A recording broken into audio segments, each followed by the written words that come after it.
itu tidak dikuasai, masih dikuasai oleh otoritas Arab-Arab jelebo yang pagan itu. Bagaimana mereka mau mengaktualisasikan kehidupan bertuhan? Nah, jadi oke juga ini. Ya. Siapa yang tidak punya tanah, dia tidak punya Tuhan. Kalau orang Jawa bilang sak dumuk batuk, batuk ini, sak nyare, nyare ini jari ini, bumi. Ya, tak belani tekaning pati. Jadi tanah kita walaupun luasnya itu hanya satu batuk ini atau satu jari nyari ini, ya itu dibelani sampai mati gitu loh. Nanti Irfan supaya jelaskan itu bahasa Indonesianya gimana itu. Sak dumuk batuk, ini batuk, sak dumuk batuk ini, sak nyare, satu jari, satu jengkal, bumi, ya. Jadi walaupun kita punya bumi seluas batuk dan jari ini, itu harus kita belani sampai mati. Itu pentingnya tanah. Sama seperti laut itu kan nanti ya ujung-ujungnya tanah. Itu masalah akhwan, masalah teritorial. Gitu loh. Ya, masalah teritorial itu. Begitu serahkannya, kan kalau otak kita itu sebenarnya nggak nyampe ya. Ngapain juga duit dibikin begitu gitu lah. Lah tuh dipakai. Pokoknya bikin yang bermanfaat, bikin yayasan, mengelola kesehatan, pendidikan atau apa gitu. Dia mati namanya tetap harum. Tapi kalau begini ceritanya, jadi pengusaha apa ini? Pengusaha hitam atau putih ini? Silakan nilai sendiri. Ya, tetapi pengusaha itu tidak berdiri sendiri. Ada ayam-ayam yang mau makan jagung tadi itu. Nggak mungkin ya pengusaha itu bisa bekerja sendiri tanpa melibatkan ayam-ayam yang mau makan jagung itu. Makanya ya kami di Sumatera selalu ingat ya kata-kata itu. Selama ayam masih mau makan jagung kami nggak repot katanya. Pengusahanya bilang begitu. Selama ayam masih mau makan jagung kami nggak repot. Kasih jagung sudah manut ya. Kalau ayam sudah nggak mau makan jagung, nah itu repot dia. Ya, jadi itu tentang pentingnya tanah. Ya, sekarang kita coba lihat bagaimana pendekatan teologisnya, tapi pendekatan budaya dulu ya. Orang Jawa itu aku kira sama lah ya, sama lah. Karena itu sesuatu yang tidak baik. Itu selalu dipesan untuk tidak menggeser batas tanah oleh nenek moyangnya itu gitu. Jadi mereka takut gitu loh. Untuk menggeser batas tanah itu takut. Takut mengambil tanah yang bukan haknya gitu loh. Bahkan cerita gue belum pernah nyaksiin. Sebetulnya kalau ada gue pingin nyaksiin gitu. Ada ini mayat, makamnya sudah disiapkan, dibawa ke kubur, dimasuk no kubur masih kurang panjang itu galian makam itu. Nanti dipanjangin lagi, kurang panjang lama-lama ditekuk aja langsung ditimbun. Nah itu orang-orang sudah pada tahu itu. Nah, ini mungkin punya masalah dia tentang tanah. Gitu, ditakut-takutin gitu, ya bagus juga sih. Terlepas cerita ada orang dipendem nggak bisa terus ditakut aja itu ya biarlah menjadi cerita. Gue juga belum pernah lihat. Tapi setidaknya ya takut yang ditekankan seperti itu membuat kita untuk baik gitu loh, nggak jahat, tidak mengambil tanah yang bukan hak dia. Sama dengan di hutan-hutan itu kan, kalau ada pohon gede awas. Temanku itu sering jalan tapi di tengah hutan. Dia guru. Dan di hutan itu di pohon-pohon gede itu dikasih sajen-sajen gini-gini. Dikasih apa gitu ya, ada kain, ada apalah gitu ya, seolah-olah di situ ada yang ngasih sajen gitu. Apakah dia percaya dengan itu? Enggak, dia enggak percaya. Tapi itu metode yang menurut dia, metode nenek moyang kita itu metode nakut-nakuti yang itu membuat alam itu lestari, orang nggak berani macem-macem gitu loh. Nggak terus pohon ditebang, sumber air dicemari gitu. Orang masuk hutan hati-hati. Orang sih nunggu loh. Nah, gitu loh. Dia sendiri nggak percaya, tapi metode itu ampuh untuk menjaga kelestarian hutan. Karena dia kalau naik gunung itu mesti ke atas. Ya naik gunung mesti ke atas, kalau turun gunung ke bawah ya. Maksudku yang hutan-hutan gitu. Ya. Nah, begitu juga di Jawa ini. Ya. Mereka paling takut untuk menggeser batas tanah itu. Nah, sekarang coba kita lihat tinjauan teologisnya ya. Tinjauan teologisnya kita lihat. Ya. Oke, kita lihat dulu dari Perjanjian Lama ya. Kita bisa temukan ya. Ini aku hapus dulu. Tolong tap-tapnya ya. Ini bisa kita temukan ya, di kitab Ulangan kitab 19 ayatnya yang ke-14 dan Ulangan kitab 27 ayatnya ke-17. Semoga nggak salah tulis, takut gue salah tulis karena nggak bawa kacamata ini. Ini gue baca. Ya. Janganlah menggeser batas tanah sesamamu yang telah ditetapkan oleh orang-orang dahulu di dalam milik pusaka yang akan kau miliki di negeri yang diberikan Tuhan Allahmu kepadamu untuk menjadi milikmu. Stressing point kita, jangan menggeser batas tanah. Kalau tanahmu batasnya gini 100 meter, ya 100 meter jangan lu geser menjadi 125. Ya. Itu tadi Ulangan 19:14, sekarang Ulangan yang 27:17.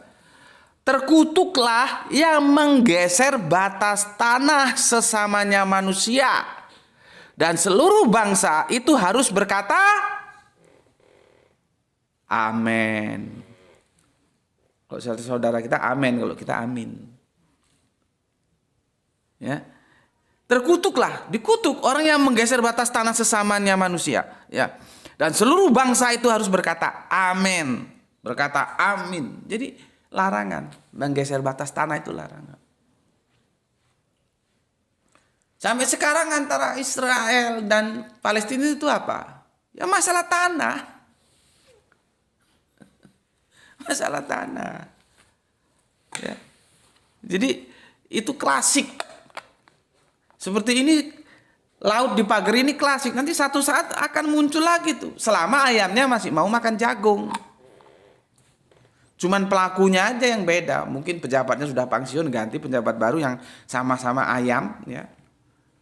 Ayam menggantikan ayam. Nanti pengusahanya juga begitu. Yang sama-sama hitam.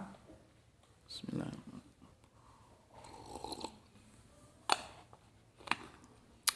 Ya, ini tidak boleh. Sekarang tinjauan hadisnya seperti apa? Nah, kita bisa lihat di hadisnya lewat Pak Bukhari ya, hadis riwayat Bukhari ya, hadis riwayat Bukhari.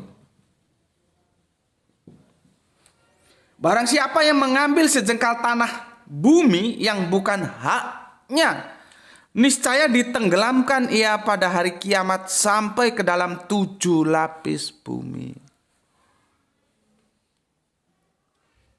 Jadi kalau you ngambil tanah yang bukan hakmu, nanti kamu ditenggelamkan sampai 7 lapis bumi.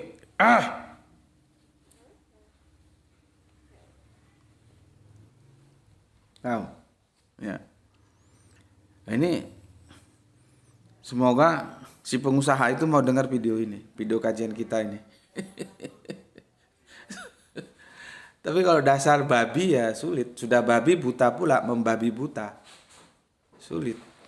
Dikasih tahu kan Alkitab mengatakan, apa gunanya kamu memberikan cincin emas kepada congornya babi? Percuma, akan dia bawa ke kubangan juga gitu.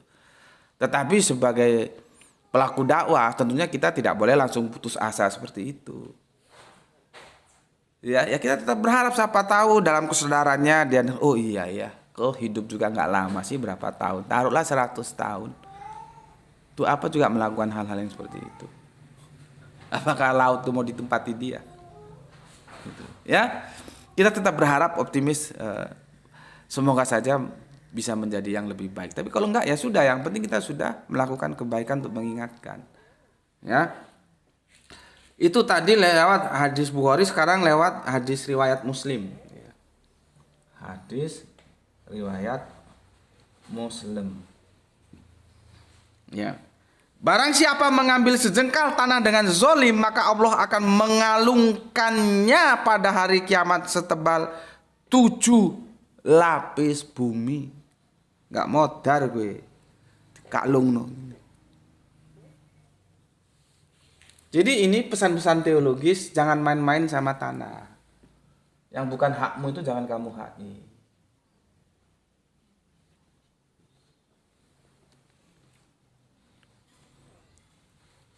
Coba kalau bosnya siapa itu, Agung Sedayu apa siapa namanya? Siapa sih itu namanya? Aguan atau iya Pak, siapa gitu. Maulah dia meluangkan, tapi apa yang mau dia? Kalau orang sudah pikirannya dunia aja, apa mau ngaji? Ya semoga aja mau ngaji atau mendengar kajian kita, ya. Dengan nukilan, ya apa yang sudah aku nukil, ulangan 1914, ulangan 2717, hadis riwayat Bukhari, hadis riwayat Muslim. Hati-hati kalau terkait tanah. Hati-hati. Ya.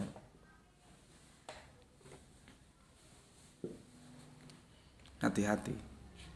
Gitu, ya. Tolong bantu tap-tapnya ya. Tolong bantu tap-tapnya. Ya. Oke, ini pesan teologisnya.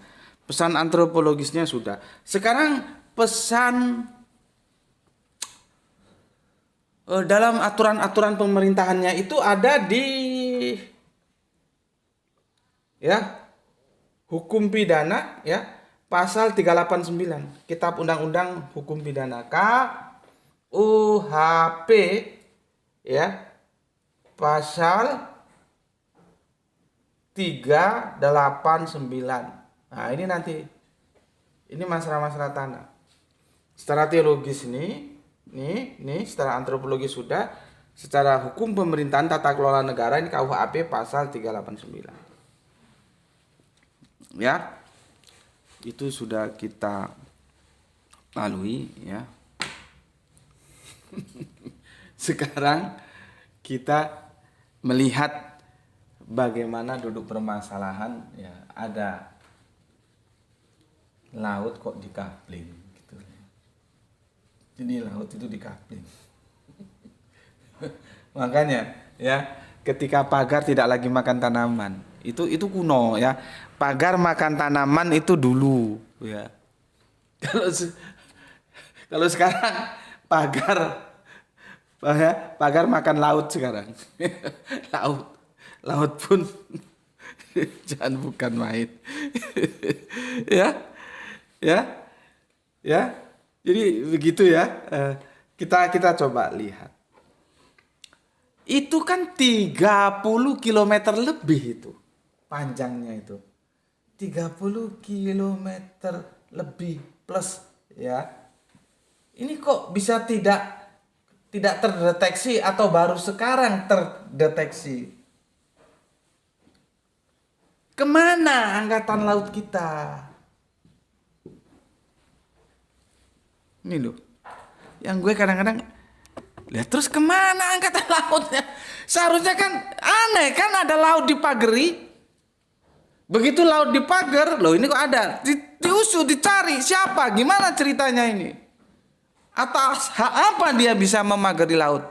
Laut ini adalah milik kita bersama, milik bangsa Indonesia. Nggak boleh dimiliki secara pribadi. Kalau dia mau memiliki secara pribadi, surat-surat urus. Gimana ceritanya tuh surat bisa keluar? Gitu loh.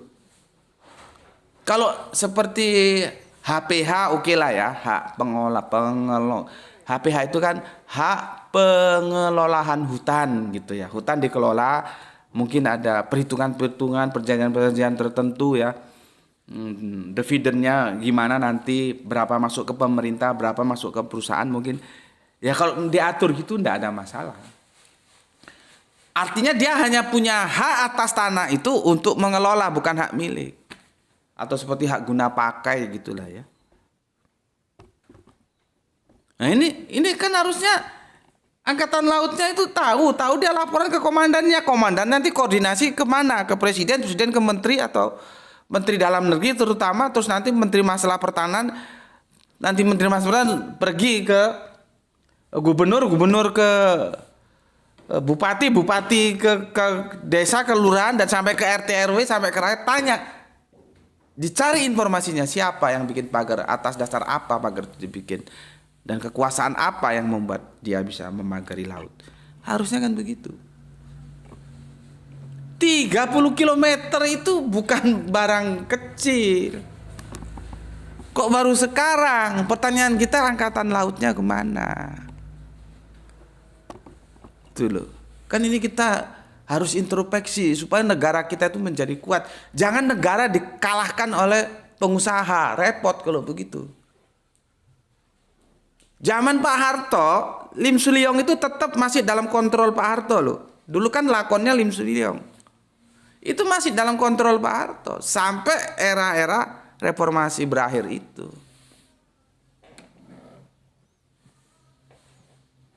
Nah, kita sekarang harus hati-hati. Jangan sampai negara ini kalah oleh pengusaha. Kalau negara dikalahkan oleh pengusaha karena sudah banyak pejabat mental ayam dan dikasih jagung, beres semua urusan, kacau dah, bubar. Orang pemerintahan itu dibentukkan untuk membentuk kesejahteraan rakyatnya. Itu yang diperjuangkan dulu. Pejuang-pejuang kita mengusir Belanda kan ke situ. Bukan terus negeri ini dikangkangi seperti milik pribadi dari nenek moyangnya sana. Kan enggak begitu. Ya, 30 km plus loh. Pasnya berapa gue enggak tahu. Ya. Artinya itu bisa dilihat, bukan tersembunyi gitu loh. Cuman kok bisa lolos dan baru sekarang ya. Baru sekarang dia terungkap. Atas siapa? Siapa yang memiliki? Kenapa bisa terjadi? Urut terus stakeholder siapa saja yang terlibat di dalamnya, mulai dari atas ke bawah, bawa ke ranah hukum. Yang jadi masalah nih, gue nggak tahu ya, gue kan berdasarkan informasi gue nggak pernah ke sana, ke Tangerang sana, ke Banten sana. Apakah sudah disapu bersih atau enggak? Cuman kan perintah Pak Presiden berdasarkan berita yang gue baca itu sudah memerintahkan supaya pagar-pagar itu diberesin. Pagar-pagar itu diberesin. Ya dicabut lah gitulah ya. Masalahnya kalau ini nanti dibawa ke ranah hukum, ini kan menjadi barang bukti. Lah kalau barang buktinya escape, hilang, terus ya open nanti coba. Pengacara sekarang itu pinter-pinter. Nanti pengusahanya bayar pengacara yang pinter-pinter ngomong, ya dia tanya mana buktinya. Buktinya sudah nggak ada. Terus gimana itu nanti? Gue nggak tahu, itu masalah hukum secara teknis. Dan itu pun kalau dibawa ke ranah hukum. Mau kita sih dibawa ke ranah hukum supaya ada efek jera. Jangan ada orang nyolong ayam, terus ayamnya dikembaliin, terus yang nyolong malingnya leha-leha dibiarin aja. Yang penting ayamnya dikembaliin. Itu nggak nimbulkan efek jera. Nanti dia besok-besok nyolong lagi atau yang lain ikut-ikutan nyolong. Karena apa? Nggak ada hukuman yang dia terima. Yang penting gue nyolong, ketahuan dikembaliin, habis perkara. Kalau nggak ketahuan, jadilah kau maling. Kan begitu.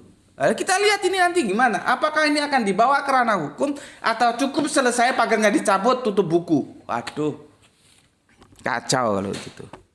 Jangan lagi bilang hukum itu panglima. Hukum itu kopral gitu aja. Tapi kita harus ingat, era ini terjadi di pemerintahan masa lalu, bukan pemerintahan presiden sekarang. Seperti gue bilang di awal, presiden sekarang itu cuci piring. Kita tunggu seberapa keberanian dia mencuci piring supaya benar-benar bersih. Sudah nggak perlu ada ewo pekeu. Ewo pekeu itu kadang-kadang bikin ruwet. Tegakkan saja. Hakim itu tegak. Yang benar ya benar, yang salah ya salah gitu. Kita kan sudah dapat informasi dari banyak itu video-video tersebar via Pak Khalid ya. Pak Khalid, subhanallah, semoga Allah merahmati ya beliau, semoga Allah jaga dia ya. Itu seharusnya dia di backup oleh negara itu. Jangan biarkan dia sendiri berjuang seperti itu. Yang anehnya ada yang ngaku-ngaku mahasiswa ternyata DO. Bikin malu aja ya. Selama ini yang namanya mahasiswa itu seharusnya dia lebih banyak berpihak kepada yang termarginalkan, kepada yang ditindas, kepada yang kaum kecil, kawulo alit, wong cilik, bukan pada pengusaha. Ini ada ngaku mahasiswa berpihaknya kepada pengusaha dan ternyata DO. gue berpikir gini, lihat mukanya, masih muda aja lu sudah sebegitu jahatnya, apalagi nanti kalau kamu jadi penguasa. Ya ampun, dosa apa ya yang terjadi atas negeri ini kok begitu ya. Cuman ya mungkin dia lihat senior-seniornya aja begitu, ngapain gue juga gak begitu gitu. Ya. Tapi kan tanggapan Pak Khalid itu kan cukup istimewa menurut gue. Karena dia di fakta lapangan, dia orang lapangan. Dia tahu bukan katanya. Yang katanya itu swadaya masyarakat. Swadaya duit kendi daripada gitu tuku bambu, gitu tuku beras. Orang untuk beli beras saja sulit, untuk bambu, untuk mageri laut kurang kerjaan apa? Gitu kok ditanya, "Yo mari kita observasi," katanya si anak muda itu. Lalu sudah observasi apa? Belum. Kok mari kita observasi? Jadi ini harus ditarik masalah ini sampai puncak. Siapa trigger utamanya ini? Yang punya otak mageri laut ini siapa? Dan siapa kaki tangan yang dibawa sampai tingkat pedesaan? Dan harus diberikan sanksi yang sebenarnya tentu tidak sama. Yang tingkat pedesaan kan dia hanya tahunya oke, bos saja. Kalau bos sudah bilang A, B, B, mereka tidak punya power. Gitu loh. Siapa orang-orang? Ada nggak pejabat? Ada nggak pensiunan jenderal atau top atau apa gitu? Diinvestigasi siapa yang terlibat? Bawa ke pengadilan. Selesaikan di sana. Perang argumentasi di sana. Tegakkan hukum. Itu baru mencuci piring yang bersih. Ya, itu baru cuci piring yang bersih. Kalau cuman ada orang nyolong ayam, ayamnya dikembaliin, malingnya dibiarkan lenggang kangkung pulang. Ya besok maling lagi. Bahkan orang yang nggak maling jadi ikut-ikutan maling karena apa? Nggak ada hukumannya, nggak ada menimbulkan efek jerah. Nah ini kita lihat, apakah ini nanti akan selesai ya setelah pagernya dicabut?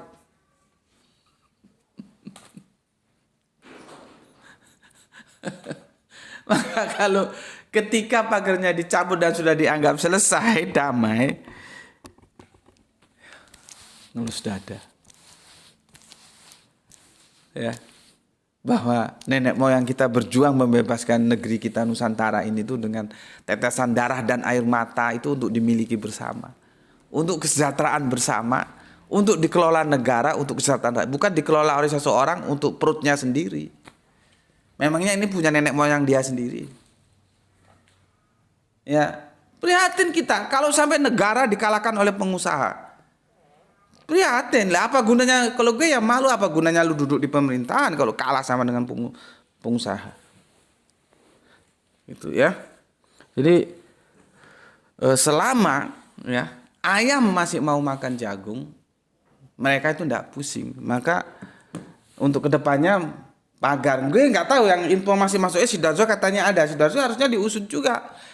Nanti dicari benang merahnya. Jangan-jangan satu komando di sini. Jangan-jangan gue bilang. Hipotesa kan boleh dalam dunia akademis. Ya. Kalau mau buktikan ya silakan.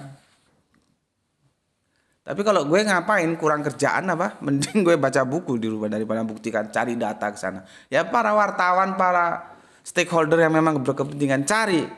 Apa yang Sidarto juga ada benang merahnya kalau di sini. Kalau ada benang merahnya dengan peristiwa yang di Tangerang, Tangerang itu sebetulnya kan nggak jauh dari Jakarta ya. Kok bisa lolos baru tahu sekarang gitu loh. Lah kemarin-kemarin ke Menong gitu. Seperti tadi gue bilang, angkatan lautnya itu kemana sih gitu. Kan seharusnya sebuah tanda tanya besar loh. Ada apa ini ya? Kok dipageri? Siapa yang mageri? Kepentingannya apa? Nah itu kan harus tahu. Apa nggak pernah patroli? Nggak tahu gue ya. Sayang gue dulu nggak jadi masuk Akabri ya. Mungkin kalau masuk Akabri itu Sulistyo itu masih generasinya masih di bawah gue itu. Ya, cuman kan gue nggak mau polisi, gue dulu maunya Akabri gitu ya. Cuman takdir berkata lain ya. Aku kira itu yang perlu aku sampaikan ya. Kita sudah banyak mendengarkan pemaparan-pemaparan dalam video-video yang disampaikan oleh Pak Khalid tadi ya. Kita doakan semoga Pak Khalid selalu diberi kesehatan ya. Jangan ada intimidasi apapun ya. Kalau mau bertarung nanti di pengadilan gitu ya. Hargai kebebasan orang bicara ya. Intimidasi itu bukan hanya jaga ya keselamatanmu. Hati-hati kamu kalau kamu terus bersuara. Ya itu sih intimidasi. Tapi ada intimidasi lain. Gue pernah diintimidasi 25 juta. Pada saat gue gak punya apa-apa sampai kontraan itu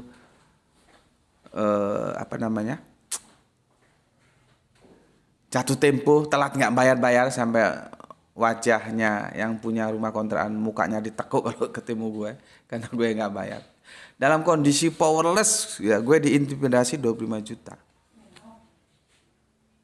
Jadi intimidasi itu bukan hanya ancaman, pemberian itu juga intimidasi.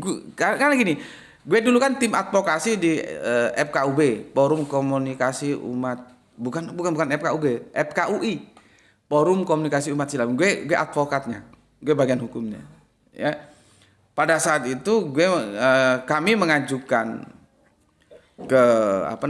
ke wali kota ya untuk penutupan rumah-rumah pijet itu. Ya. Kami pun itu tidak main kasar, main halus. Artinya kalau izinnya sudah habis jangan diperpanjang. Kalau mau usaha lain silahkan, gitu loh. Jadi kita stop, nggak tutup panti pijat tutup, nggak begitu. Kita juga kan harus lihat itu kan orang perlu makan, gitu loh. Ya. Nah, salah satu orang nelpon gue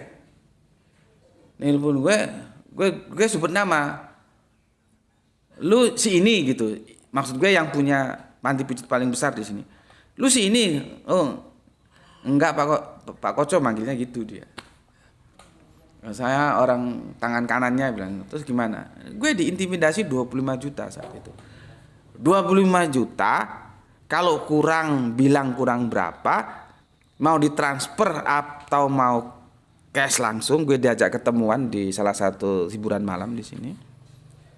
Ya, tinggal ngomong, tolong itu permohonan ke wali kota dicabut gitu. Permintaannya cuma itu. Dalam keadaan gue terpuruk ruk seperti itu, sampai beli susunya itu aja nggak ada duit, itu masih belum 2 tahun pada saat itu. Sayur lombok habis di rumah ya, belum gas, masih minyak lampu. Belum, kita kan dulu bahan bakarnya kan minyak lampu toh, minyak tanah kalau kalian bilang, kami bilang minyak lampu. Itu kita belum beralih ke gas ya, belum. Itu di rumah tuh gak ada uang sama sekali. Aku bilang sama istri, ini ada uang gini. Sebelumnya aku tahu sih jawaban dia, cuman aku pingin kepuasan aja. Terus dia jawab, janganlah, cari rezeki yang halal saja. Gitu. Gue tolak. Malam hari jam 9 gue ditelepon lagi, diajak ketemuan. Gue bilang enggak. Pada kondisi seperti itu 25 juta itu sama dengan 25 miliar. Karena gue sama sekali tidak punya duit dan gue sedang ditagih kontrakan sama yang tukang yang punya kontrakan. Itu namanya ujian dan kita harus tangguh menghadapinya. Kalau gue aja yang terpuruk kuat kok, masa lu yang sudah kaya, sudah dikasih fasilitas oleh negara masih mau korupsi? Kan itu bajingan yang super bajingan. Jadi intimidasi itu tidak hanya diancam kehidupannya, tapi disogok itu juga sebuah intimidasi kalau menurut gue. Ya. Terus melempem ngomongnya, nggak berani vokal. Nah, kita doakan semoga Kang Khalid ini, Mas Khalid ini, Pak Khalid ini selalu dalam bimbingan Gusti Allah Agung untuk membela rakyat kecil sesama nelayan, ya. Dan semoga selalu selamat dalam kondisi apapun dan tetap pada pendirian, ya, tidak akan menjadi ayam yang bisa dikasih jagung aja terus jadi manut, ya. Semoga begitu. Oke. Itu harapan kita, semoga pemerintahan yang sekarang mewarisi sampah pemerintahan masa lalu, tinggal monggo dibersihkan gitu loh. Tapi jangan sekedar pagarnya dicabut, urusan selesai, nggak begitu dong. Bawa ke ranah hukum supaya kita tahu, ya. Aku kira itu dulu, ya, sudah lewat 5 menit, mohon dipersori, ya. Dan mungkin kalian mau juga jalan-jalan bersama keluarga karena ini akhir pekan, ya, monggo. Silahkan, cuman pesan aku ketika nanti masuk waktu duhur, ya, biasanya kan kalau di perjalanan itu duhur atau asar gitu, bahkan maghrib kadang-kadang, ya, singgahlah sejenak untuk sholat dan setelah itu bisa dilanjutkan kembali jalan-jalannya, ya.